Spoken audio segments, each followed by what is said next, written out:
샘터 가족 여러분 안녕하십니까? 샘터지기 김덕현 목사입니다.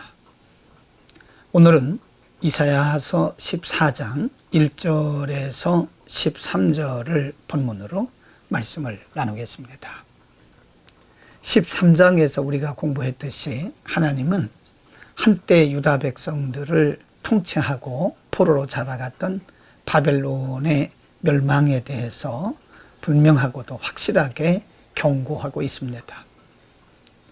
한때는 많은 나라들을 통치하고 침략해서 제국이라고 부름을 받았던 바벨론이 하나님의 침을 받고 이제 망하게 된다고 하는 말씀인데요. 오늘 본문 말씀에도 역시 바벨론의 멸망에 대해서 경고를 하고 있습니다. 바벨론에 대해서 이렇게 12절 말씀에서 이렇게 말씀합니다. 너 아침의 아들 계명송이여 어찌 그리 하늘에서 떨어졌으며 너 열국을 엎은 자여 어찌 그리 땅에 찍혔는고.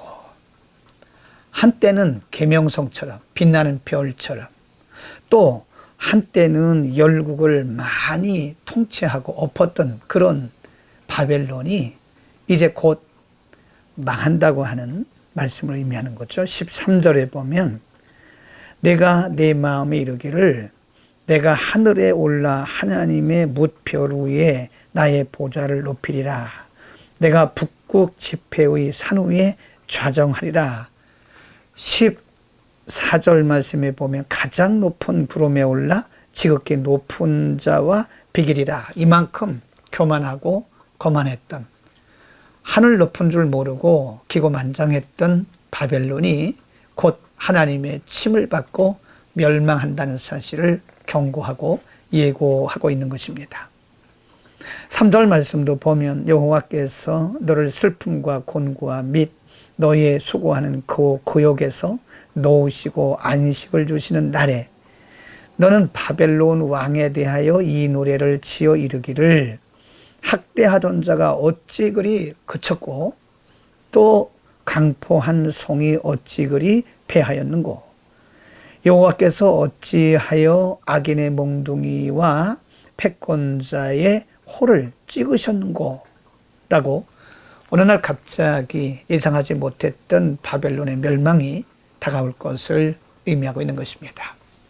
13장에서 말씀드렸던 것처럼 당대 최고의 강한 나라였던 바벨론도 이제 하나님의 침을 받아 망하게 되는 것입니다. 주변에 수많은 나라들을 통치하고 침략해서 군림했던 바벨론이 하나님의 통치 아래에서 하나님의 침을 받고 멸망하게 되는 것입니다. 무엇을 의미할까요, 여러분? 13장에서 말씀한 것처럼 이 땅에는 영원한 통치자, 이 땅에는 영원한 강자, 영원한 통치권자가 없다는 것을 우리가 말씀해 주고 있는 것입니다. 영원한 권력도 없습니다. 영원한 부자도 없습니다. 영원한 지식인도 없습니다. 오직 하나님만이 온 나라와 열방과 세계를 통치하시는 영원한 통치자이신 것입니다. 이제 14장 1절에서는요, 바벨론에 의해서 포로되고 바벨론에 의해서 통치되면서 괴로움을 당했던 하나님의 백성 유다 백성들에 대한 하나님의 치유와 긍휼의 약속이 기록이 되고 있습니다. 14장 1절에 보면 여호와께서 야곱을 긍휼히 여기시며 이스라엘을 다시 택하여 자기 고토에 두시리니 나그네 된 자가 야곱 족속에게 가입되어 그들과 연합할 것이다. 하나님이 그들에게 긍휼과 자비를 다시 베푸신다고 하는 약속의 말씀입니다. 70년 동안 긴 기간 동안 그들은 하나님의 말씀에 불순종하고 또 하나님 앞에서 말씀을 무시하고 멸시했던 죄에 대한 대가를 치른 후에 하나님께서 그들을 저버리지 아니하시고 다시 그들의 나라로 돌이키신 다음에 하나님의 긍휼과 자비를 베푸시겠다고 하는 것입니다. 여러분, 이것이 다른 것입니다. 하나님의 백성들은 하나님께서 징계하시는 한이 있어도 반드시 다시 그를 회복시키시며 하나님께서 긍휼과 자비로 채우십니다. 그러나 언약 밖에, 약속 밖에 있는 자들은 일시적으로 하나님 앞에 쓰임 받긴 하나 그들은 영원히 버림을 받고 망하게 되는 것입니다. 우리는 하나님의 약속 안에 있는 자들입니다.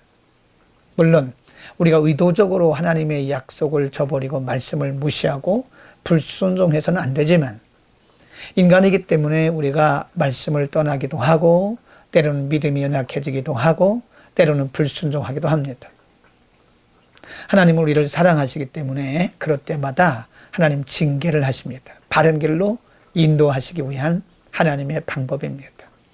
그러나 하나님께서 징계하신다 해도 하나님은 하나님의 백성들을 버리시지는 않습니다. 반드시 징계하신 후에는 다시 치료하시고 그리고 새로운 하나님의 은혜로 채우시며 긍휼을 베풀어 주시는 것입니다. 다시 말해서 하나님의 은혜와 긍휼로 하나님의 백성된 우리들을 만들어 가시는 것입니다.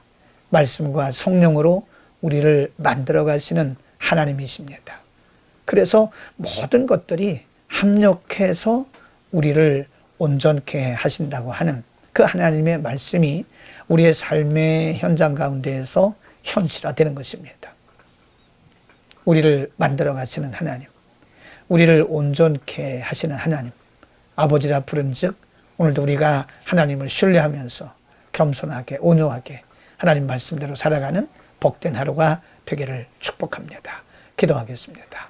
거룩하신 아버지, 수많은 사람들 가운데 우리를 뽑아 하나님의 자녀 삼아 주시고 하나님의 거룩한 자녀라 불러주심을 감사합니다. 우리의 생애 동안 하나님의 말씀대로 하나님의 뜻대로 살아가고 하나님을 온전히 신뢰하고 살아가는 복된 우리의 인생이 되게 하여 주옵소서. 예수 그리스도의 이름으로 기도합니다. 아멘.